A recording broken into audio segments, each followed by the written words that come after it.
भगवती बहन शहदर आगे वही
भीष्म दुर्बल की दासा में बहा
बहन शहदर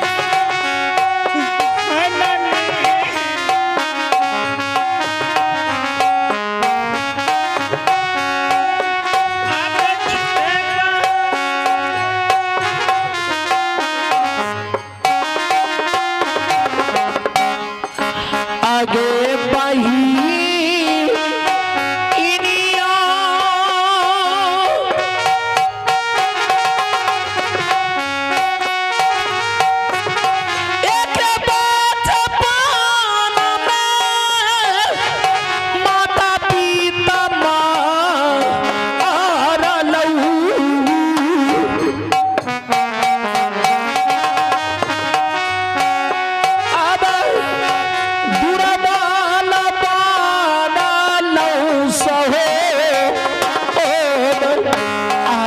शहदर आज 12 बरस से भाटी राज बंगाल में बड़ा कष्ट काट के रह लिया आज भेड़ा बन के दुबड़ी खर खा खा कर रह लिए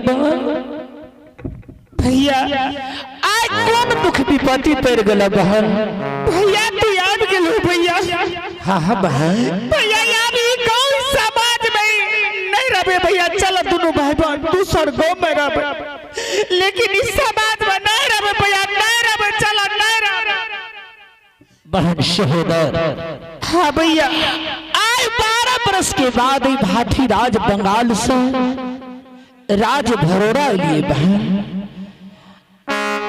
खातिर यूखली समाट और सादा साड़ी किया पहनना छ बहन। कौन दुख विपत्ति पड़ गला बहन भैया किया दुर्बल के दासा में छ बहन। भैया हाजी दरवाजा पर जितना सौर समाज का बैसल देखे छो कुछ पुत्र बना के उस सादा साड़ी पहना के तोरा नाम से मुख में याग दियावे खातिर बैठल चल। बहन भागवंती अब हम आबने के लिए बहन भैया चले आवे को मन नहीं रहे भैया कुछ पुत्र मांग देने माना हमरा मुख मांग दे के संस्कार कर दे भैया कालियान भैया चला आगे सहो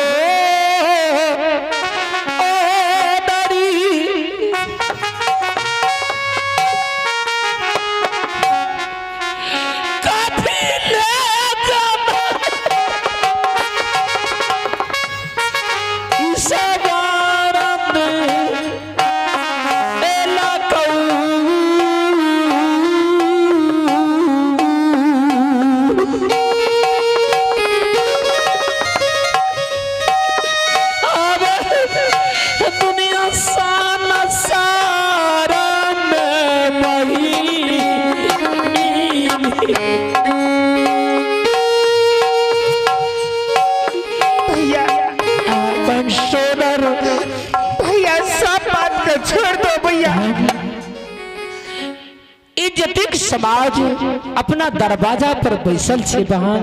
हाँ भैया सब हमर कठियारी बराती जे के वास्ते हाँ सोदर चला भैया यदि चाचा जी के छोड़ के जाए छो बहन सर समाज बाजे ले मिलते बहन। चूंकि ये 12 बरस पर लिए भाटी राज बंगाल से चाचा जी के बुलावा पिता के बदला अपन पिता चाचा जी छे बहन। भैया केन बात बोले तो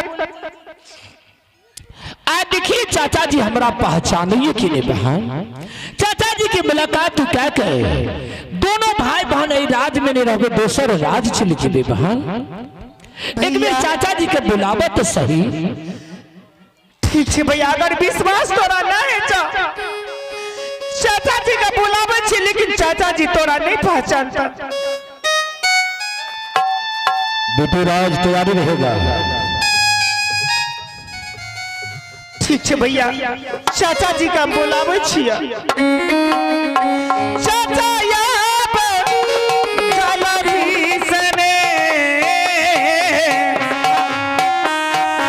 चाचा जी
बेटी भागवती खुश रहो। चाचा जी प्रणाम। चाचा जी खुश रहो बाबू। लेकिन हम तोरा पहचान लिया न बेटा। चाचा जी सुनला ना भैया की कल का सुनला की कौन सोदर आय वास्तविक में चाचा जी हमरा नहीं पहचान लेकिन चाचा जी आ तोर बेटा गर्वी दयाल सिंह नटुआ दयाल सिंह से चाचा जी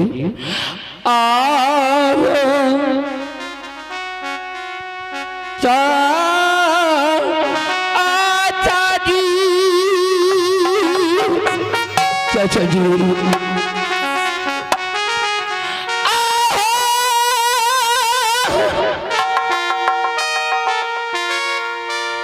कोखिया के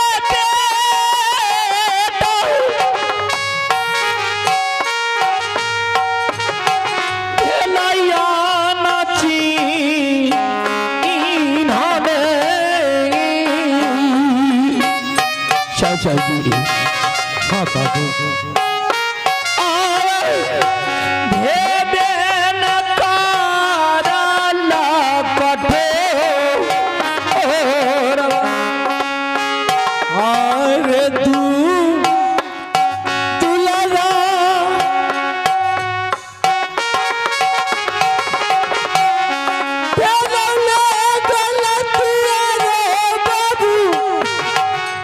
चाचा जी चाचा ने से हो नहीं चाचा जी से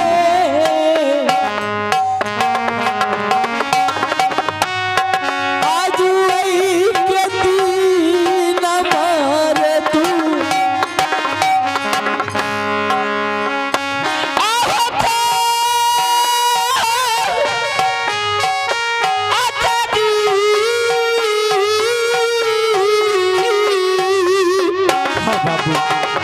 ये चौथा परिवार बेटा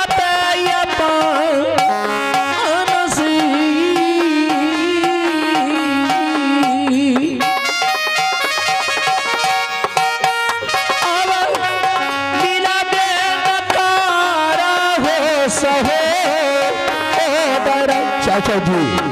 हाँ बाबू। आज तू हमरा नहीं पहचान लो चाचा जी। आज सभा के बीच में बहन सहोदर। हाँ भैया। आज चाचा जी इस सभा के बीच में दोनों भाई बहन के ऊपर बहुत बड़ा पाप चढ़ा रहा है बहन। आज गलती मान रहा है बहन। आज पिता के बदला अपन पिता छे बहन। एक बचपन से पोस पाल के बड़ा कल के सही कहे भैया। एक बचपन में माता पिता मर के स्वर्गवास चल गए बहन।